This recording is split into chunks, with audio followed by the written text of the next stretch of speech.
Hello नमस्कार जय हिंद दोस्तों। कैसे हैं आप सब। दोस्तों आप सब तो ठीक होंगे, लेकिन अमेरिका और ईरान के रिश्तों में एक नया तनाव देखने को मिला है। जिस तरीके के बयान आज डोनाल्ड ट्रंप ने अपने ट्विटर के माध्यम से दिए हैं, इस बयान में आपको बाकी सारे बयानों से, बाकी सारे ट्वीट से कुछ अलग देखने को मिलेगा। ट्रंप कह रहे हैं थाउजेंड्स मिसाइल्स आर लॉक्ड। ये थाउजेंड्स मिसाइल किसके ऊपर लॉक किए गए हैं?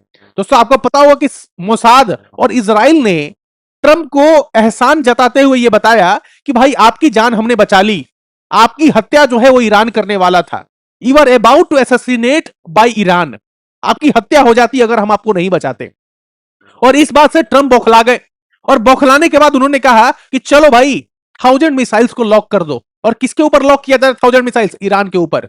यानी कि अब ऐसा कुछ होने वाला है जिसकी उम्मीद ना आपने की है ना मैंने की है। ईरान का अस्तित्व हो सकता है आने वाले समय में आपको विश्व के मानचित्र से हटा हुआ दिखे। ऐसा मैं क्यों कह रहा हूं कि थाउजेंड मिसाइल्स अगर लॉक कर दिए गए हैं और इन थाउजेंड मिसाइल्स को अगर लॉन्च कर दिया जाए तो फिर तो ईरान का नामो निशान मिट जाएगा इस विश्व के मानचित्र से। और दोस्तों कुछ बड़ा ही होने वाला है। ऐसा एस्केलेशन होगा जिसकी उम्मीद आपने नहीं की है, मैंने नहीं की है। और इसका असर पूरी दुनिया पर पड़ने वाला है। इसका असर भारत पर भी पड़ने वाला है। जो डोनाल्ड ट्रंप जो करना चाहते हैं, क्या आपको लगता है कि ईरान जो चाहता है कि असैसिनेट करके इसको हटाया जाए? 75 साल का जो ये बुढ़ा आदमी है, जो सन की है, थोड़ा पागल सा है, ये रोज नई नई धमकी देता है, तो आपको क्या लगता है कि भाई डोनाल्ड ट्रंप को सच में मार देना चाहिए? क्या डोनाल्ड ट्रंप का असैसिनेशन कर देना चाहिए ईरान की तरफ से? इस पर क्या विचार करते हैं आप जरूर लिखिएगा। फिलहाल इस खबर पर चलते हैं। खबर क्या है? खबर है कि थाउजेंड मिसाइल्स लॉक कर दिए हैं, लोडेड हैं। थाउजेंड मिसाइल्स को लोड भी कर दिया गया, लॉक भी कर दिया गया। अब बस बारी है बटन दबाने की। एक बटन दबाया, पूरा ईरान खत्म हो गया। और इस ईरान का जो एक तरीके से बयानबाजी जो चल रही थी लंबे समय से, और अभी आपने देखा ना जिस तरीके से फ्यूनरल सेरेमनी निकाली गई थी खेमनई की, तो खेमनई के फ्यूनरल सेरेमनी में करोड़ों लोग इकट्ठा हुए। कुछ लोगों ने बोला कि शायद करोड़ों लोग इकट्ठा नहीं हुए। दिखाऊंगा, अभी दिखाऊंगा, ध्यान से देखिएगा। करोड़ों लोग इकट्ठा हो रहे हैं और एक तरीके से चुनौती दे रहे हैं डोनाल्ड ट्रंप को। और डोनाल्ड ट्रंप क्या कह रहा है कि मुझे उम्मीद नहीं थी कि उसके खेमनई के फ्यूनरल सेरेमनी में इतने ज्यादा लोग जो है इकट्ठा होंगे। मेरे उम्मीद से ज्यादा लोग जो है वहां पे इकट्ठा हुए हैं, ये कहना था डोनाल्ड ट्रंप का। अब ये सब बातों से जो है ना काफी बौखला गया ट्रंप। और आपको ये भी पता होगा कि नाटो की मीटिंग में जब गया था डोनाल्ड ट्रंप, तो वहां पे उसने जो है यूरोपीय जितने भी देश थे उनको ताना ताना मारा। ताना क्या मारता है कि भाई आप जो है हम हमारा साथ आपने नहीं दिया। जब हम ईरान से लड़ रहे थे तो आपने हमारा साथ नहीं दिया। तो अभी जो है पूरी तरीके से बौखलाया हुआ है, लोड कर चुका है, 1000 मिसाइल को लॉक कर चुका है। देखिए अब होता क्या है। एक दो दिन में आपको कुछ नया और बड़ा खबर देखने को मिलेगा, देखते जाइए आप। Aimed at the Islamic Republic of Iran, ये बता दिया ना, Islamic Republic of Iran, with thousands of more to immediately follow. कह रहा है कि 1000 तो लॉक कर दिया है, 1000 को तो लोड कर दिया है, थाउजेंड्स और भी आ रहे हैं, 1000 और आ रहे हैं। मतलब हजारों हजार मिसाइल दागे जाएंगे क्या ईरान पे? अब ईरानियंस को कौन बचाने वाला है? कौन आएगा उनकी मदद के लिए? कौन सा देश जो है आपको लगता है कि ईरान का साथ देगा? एक तरफ तो हमने देखा था कुछ समय पहले कि चाइना और रशिया कहीं ना कहीं ईरान का साथ देते हुए आपको दिखेंगे, लेकिन भारत पूरी तरीके से न्यूट्रल था। भारत कहीं ना कहीं जो है इजराइल की तरफ थोड़ा झुका हुआ था। समझ में आ रही बात आपको? अब देखिए आगे देखिए। कह रहा है should the Iranian government act on its threat pronounce in many corners of the globe to assassinate और attempt to assassinate the sitting president of the United States of America. जो सिटिंग प्रेसिडेंट ऑफ अमेरिका है उनको assassinate करने की पूरी साजिश रची जा रही थी ईरान की तरफ से। और इस बात की खबर लग गई, इस बात की भनक लग गई, और उसके तुरंत ही बाद अमेरिका ने कुछ ऐसा कर दिखाया जिसकी उम्मीद ना आपने की है ना मैंने की है। समझ में आ रही बात? उम्मीद नहीं की थी कि कभी जो है थाउजेंड्स ऑफ थाउजेंड्स मिसाइल जो है लॉक कर दिए जाएंगे, लोड कर दिए जाएंगे, and they were about to launch. समझ में आ रही बात है? कितनी बड़ी खबर है। देखिए, एमईआई orders have already been given and the US military is ready. देख लीजिए, यूएस मिलिट्री पूरी तरीके से रेडी है, पूरी तरीके से इन लोगों ने तैयारी कर रखी है। ठीक है, willing and able for a 1 year period of time subject to extension of completely decimate destroy all areas of Iran, praise to the Allah president Donald J Trump. कह रहे हैं कि पूरे जितने भी एरियाज हैं, कंट्री है, ये पूरा ईरान, इसको हम लोग तहस नहस कर देंगे, खत्म कर देंगे। दोस्तों आपको लगेगा कि ये बड़बोला ट्रम्प है, ये कुछ भी बोलता है, लेकिन याद करो पिछली बार उसने जो है ईरान के अलग अलग जो स्ट्रेटेजिक पॉइंट है वहां पे उसने जो है मिसाइल लागे थे, उनके ब्रिज, उनके स्कूल्स को तोड़ दिए थे, उनके स्कूल्स में पढ़ने वाले मासूम बच्चों को मार दिए थे। तो ये तो कुछ ऐसा नहीं है कि आपको नॉर्मल खबर तो नहीं है, ये कुछ होने वाला है और बड़ा ही होगा। क्योंकि जिस तरीके से डोनाल्ड ट्रंप कह रहे हैं भाई तुम मेरे को असैसिनेट करना चाहते थे, अब जो है इसका बदला जो है मैं आपसे लूंगा। अब देख लीजिए यहां पे क्या लिखा हुआ है, मैंने पहले ही निर्देश दिए हैं। ट्रंप बोले मेरी हत्या हुई तो ईरान में मचेगी तबाही, मेरी हत्या हुई तो ईरान में मचेगी तबाही, लेकिन अभी तो हत्या की साजिश रची जा रही थी। और साजिश के बारे में ही पता चल गया। और वैसे ही जो है इन्होंने मन तो पहले से ही बनाया था, इनको चाहिए था एक मौका। ये तो समय का इंतजार कर रहे थे कि इस तरीके से सही समय आए और फिर जो है हम ईरान को जो है मजा चखा दे। और फिर ये क्या कह रहे हैं कि ईरान में जो है अब मचेगी तबाही। ये तो आप देख रहे हैं ईरान की न्यूज। और मैंने बताया था आपको कि ईरान के जो लोग हैं अब सपोर्ट कर रहे हैं ईरान के लीडरशिप को। जितने टॉप लीडर थे वो तो मारे जा चुके हैं, कुछ जो लीडर बचे, वहां के राष्ट्रपति हैं, वहां के जो फॉरेन मिनिस्टर थे वो बचे हुए हैं, वहां के जो स्पीकर हैं वो बचे हुए, 2 4 5 लीडर जो है वहां पे बचे हुए थे। मुस्तफा खमेनी तो आपको देखने को मिलता ही नहीं, जो खमेनी का बेटा है वो तो कहीं देखने को आपको मिलेगा ही नहीं, वो अंडरग्राउंड है पूरी तरीके से, क्योंकि उसको पता है कि जैसे ही मैं देखूंगा मेरे को भी मार दिया जाएगा। समझ में आ रही बात? देखिए 43 मिलियन पीपल जो है फ्यूनरल सेरेमनी में पार्टिसिपेट किए थे। ये आप तस्वीर देखिए, दैनिक भास्कर की खबर है। और दैनिक भास्कर में किस तरीके से जो है इसको कवर किया गया है कि इतिहास का सबसे बड़ा जनाजा 7 दिनों में 3.5 करोड़ लोग जो है जुटने का दावा किए। इतिहास का सबसे बड़ा जनाजा निकला है खेमनई का, ठीक है। खेमनई के पैतृक शहर मशहद में वो सुपुर्दे खार कुंगो किया गया है। समझ में आ रही? ये बड़ी जो है खबर है। और इसमें सबसे महत्वपूर्ण खबर जानते हैं क्या है? नए सुप्रीम लीडर मुस्तफा जो है वो इस फ्यूनरल सेरेमनी में पार्टिसिपेट नहीं किया। कारण तो आप जानते ही हैं, जैसा ही पता चलेगा इसके बारे में, उधर का सीआईए, इधर का मोसाद, इजराइल और अमेरिका दोनों जो है इसको मारने के लिए पहुंच जाएंगे। तो इसीलिए जो है बहुत लंबे समय से जो है इनको देखा नहीं गया। समझ में आ रहा है? देखो 131 दिन बाद जो है इनको दफनाया गया, यानी कि खेमनई की मृत्यु के 131 दिन बाद इसको दफनाया गया है। खेमनई को दफनाया गया, आधुनिक इतिहास में किसी लीडर को दफनाने में इतना लंबे समय कभी नहीं लगेगा या न लगा। समझ में आ रहा है? 131 मृत्यु के 131 दिन बाद जो है इसको दफनाया गया खेमनई को। और इसीलिए आप देखेंगे 3.5 करोड़ लोग जो है यहाँ पे इकट्ठा हुए हैं। इनकी वसीयत क्या है? इनका जो है पहली बार जो इतिहास में किसी लीडर की अंतिम यात्रा को 2 देशों में ले जाया गया, इराक में भी ले जाया गया, ठीक है। नए सुप्रीम लीडर मुस्तफा खेमनई जनाजे से गैर मौजूद रहे, बाकी 3 बेटे मौजूद रहे। मुस्तफा खेमनई जो सुप्रीम लीडर है वहां के नए वाले, वो वहां से पूरी तरीके से गायब रहे। समझ में आ रही है बात आपको? तो लगभग जो है 3.5 करोड़ लोग जो है इकट्ठा हुए थे।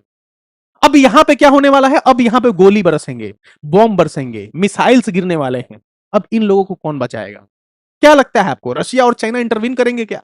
रशिया और चाइना तो इंटरवीन करने वाले नहीं है डायरेक्टली। क्यों? मैं ऐसा इसलिए बोल रहा हूं क्योंकि चाइना तो इस समय अलग ही घिरा हुआ है, चाइना तो इस समय अलग ही परेशान है, और रशिया भी परेशान है।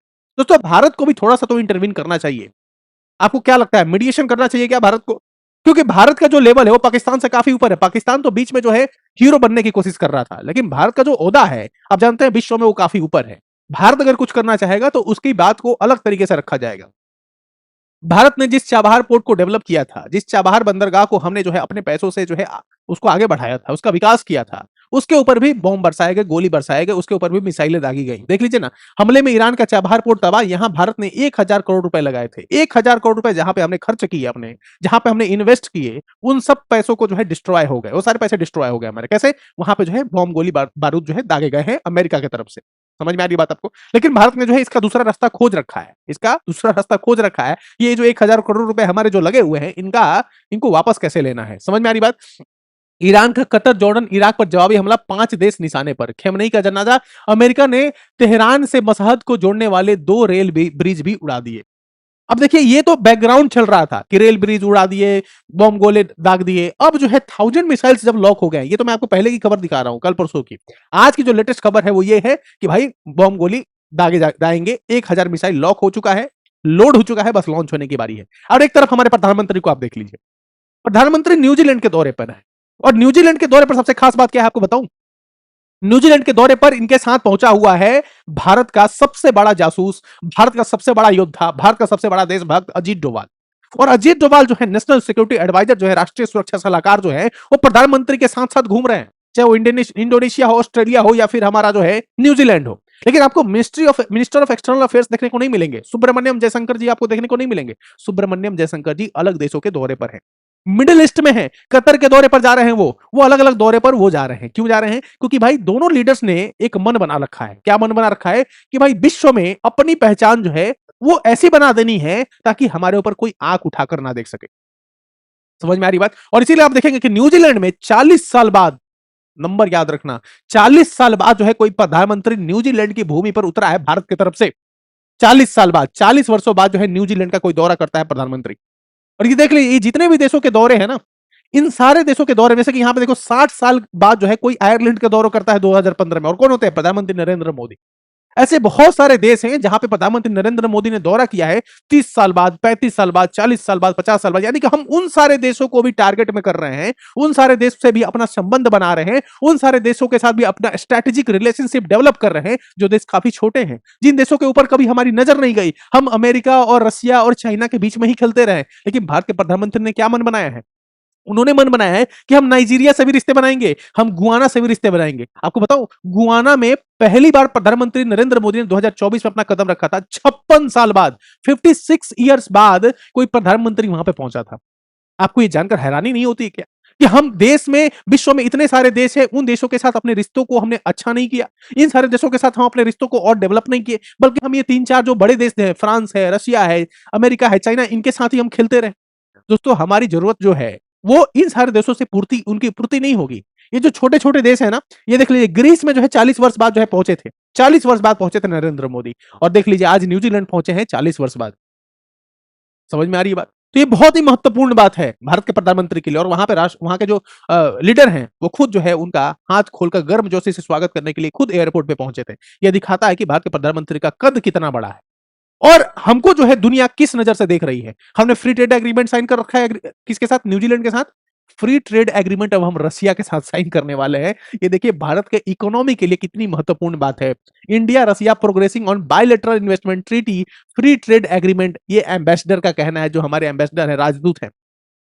Free trade agreement is about to happen between India and Russia. दोस्तों, ये बहुत ही बड़ी खबर है, और जो हमारा दोस्त है, जो हमारा सच्चा साथी है, उसके साथ हम एक कदम और आगे बढ़ाने जा रहे हैं। आपको पता होगा कि रशिया के साथ जो हमारे रिश्ते हैं वो दशकों पुराने रिश्ते हैं, और ये एक ऐसा मित्र है जिसने हमेशा हमारा साथ दिया है। अब जो है एक नए मोड़ पर हम इस रिश्ते को ले जा रहे हैं, जहां पे हम फ्री ट्रेड एग्रीमेंट करेंगे, ट्रीटी करने वाले हैं रशिया के साथ। ठीक है, अभी तो प्रधानमंत्री जी आएंगे न्यूजीलैंड के दौरे से, फिर जो है ये सारी चीजें आपको देखने को मिलेंगी। देखो, भारत का कद ऐसा ही जो है छोटा, आपको समझने के लिए मैं नहीं बोल रहा हूं, मतलब आप छोटा कहीं से भी मत समझिए भारत का कद, किसी भी मामले में आप देख लीजिए। मतलब ये नहीं सिर्फ बताना चाहता हूं कि प्रधानमंत्री की वजह से या फिर इस वजह से, इस वजह से नहीं, हर सेक्टर में आप देख लीजिए। अभी वेनेजुएला में अर्थक्वेक आया, वेनेजुएला में जो अर्थक्वेक आया वहां पे त्रासदी हुई, हजारों लोग मारे गए। भारत की सरकार ने तुरंत जो है वहां पे राहत सामग्री और फर्स्ट एड पहुंचाया, वहां पे फर्स्ट एड किट, वहां पे हॉस्पिटल्स पहुंचाया, अपने डॉक्टर्स भेजे, अपने पूरी फोर्सेस भेजी, और उस ऑपरेशन का नाम रखा ऑपरेशन अमिस्ताद। ऑपरेशन अमिस्ताद ने वहां पे जाकर लोगों को बहुत राहत पहुंचाई, और इसीलिए वेनेजुएला की जो गवर्नमेंट है, वेनेजुएला के जो लोग हैं, वो भारत को थैंक कह रहे हैं कि भाई आपने हमारी मदद की, we have you gave us support during recent earthquake. ये देखिए तस्वीर, देखिए इंडियन मेडिकल फील्ड हॉस्पिटल जो है उसकी पूरी टीम है, ये पहुंची हुई थी वेनेजुएला में, इसने काफी जो है वहां के लोगों को राहत दी है। ये हमारा जो एक तरीके से आप समझ रहे हैं, हमारा जो स्ट्रेचर है वो काफी ऊपर है। और एक तरफ इनको देख लीजिए, ये भी देश के एक बड़े नेता हैं, लेकिन पता नहीं ये कहां गायब है। ये जो है पोस्टर काफी वायरल हो रहा है कि लंबे समय से जो है इनको देखा नहीं गया है भारत में, इनके कोई बयान नहीं आ रहे हैं, इनका कोई जो है पब्लिक अपीयरेंस नहीं हो रहा है, किसी सार्वजनिक स्थान पर इनको देखा नहीं जा रहा है। कहां है ये? सबसे ये सवाल पूछ रहे हैं, सब ये सवाल पूछ रहे हैं। प्रधानमंत्री नरेंद्र मोदी तो विदेशी दौरे पर हैं, वहां से जो है बहुत सारी चीजें भारत में आ रही हैं, बहुत सारे हम रिलेशनशिप डेवलप कर रहे हैं, बहुत सारे डील्स कर रहे हैं, ट्रीटी कर रहे हैं, एग्रीमेंट साइन कर रहे हैं, भारत को बहुत ज्यादा फायदा हो रहा है। लेकिन एक तरफ ये जो हमारे नेताजी हैं, ये कहां पे हैं? 22 जून से 22 जून हो गए, 22 जून को लास्ट बार देखा गया था, उसके बाद 18 दिन तक इन्होंने जो है किसी तरह का जो है पब्लिक अपीयरेंस नहीं दिखाया उस तरीके से।